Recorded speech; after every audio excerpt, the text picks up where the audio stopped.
മറ്റൊരു കാര്യം കൂടെ അവിടെ വെച്ച് പറഞ്ഞായിരുന്നു, ഞാനൊരു നിർഭാഗ്യവാനായ മകനാണെന്ന്. അങ്ങനെ പറയേണ്ട കാര്യമുണ്ടോ? നിർഭാഗ്യവാനായ മകനാണെന്ന് ചോദിച്ചാൽ ആണ്, യാഥാർത്ഥ്യമാണ്. അതിപ്പം ഇന്ത്യയിലെ ഒരു സാഹചര്യം, ഇന്ത്യയിലെ രാഷ്ട്രീയ സാഹചര്യം എന്ന് വെച്ചാൽ ഒത്തിരിയേറെ മുഖ്യമന്ത്രിമാരുടെ മക്കളുണ്ടായിട്ടുണ്ട്. നിങ്ങൾ വിലയിരുത്തിക്കോളൂ ബാക്കി കാര്യങ്ങൾ, ഞാൻ കൂടുതൽ പറയണ്ട.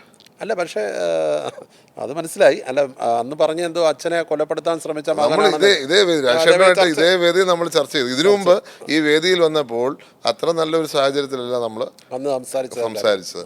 അപ്പൊ നിങ്ങൾക്കറിയാം, ഇങ്ങനെ വ്യാജ പ്രചരണങ്ങൾ, വ്യാജ വാർത്തകൾ കൊടുക്കുക എന്നുള്ളത് ഇതാ പ്രശ്നം. ഇതാണ് ഒരു മാധ്യമങ്ങളുടെ ഒരു ധർമ്മം മറന്നുകൊണ്ട് ചിലർ ചെയ്യുന്ന പ്രവർത്തനമാണ്. അത് അന്നുണ്ടായിരുന്നു. അതിനെയാണ് ഞാൻ സൂചിപ്പിച്ചത്. കാരണം നിരന്തരമായ വ്യാജ വാർത്തകൾ, എല്ലാ ദിവസവും വ്യാജ വാർത്തകൾ, ഇത്രയും കഴിഞ്ഞിട്ടും 2013 എന്തുമാത്രം വ്യാജ വാർത്തകൾ ഉണ്ടാക്കി. അപ്പം എനിക്ക് ഫിലഡൽഫിയയിൽ ഭൂമിയുണ്ട്, ഇങ്ങനെ ദിവസവും വ്യാജ വാർത്തകൾ കൊടുക്കുമ്പോൾ ആ വ്യാജ വാർത്തയ്ക്ക് ഒരു പരിമിതിയുണ്ട്. ആ പരിമിതിയിൽ നിൽക്കണം, അല്ലെങ്കിൽ ഇങ്ങനെ ദിവസവും കൊടുക്കുന്നവരാവരുത്. അപ്പം മാധ്യമങ്ങളുടെ വില പോകുന്ന ഒരു സാഹചര്യമാണത്. അതാണ് ഞാൻ സൂചിപ്പിച്ചത്.